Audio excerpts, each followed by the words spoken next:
Mete Gazoz, gold at stake here in Berlin. 집중하고. Oh, that's a lovely shot. That really is a lovely shot. What can the Iceman do?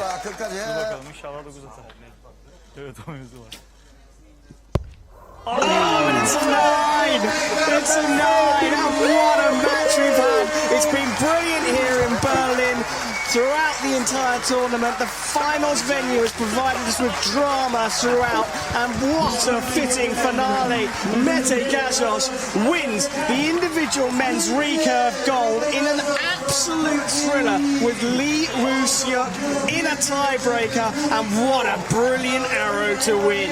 I thought we weren't going to see any better matches than the team match we have seen this morning, but this tops it, I think.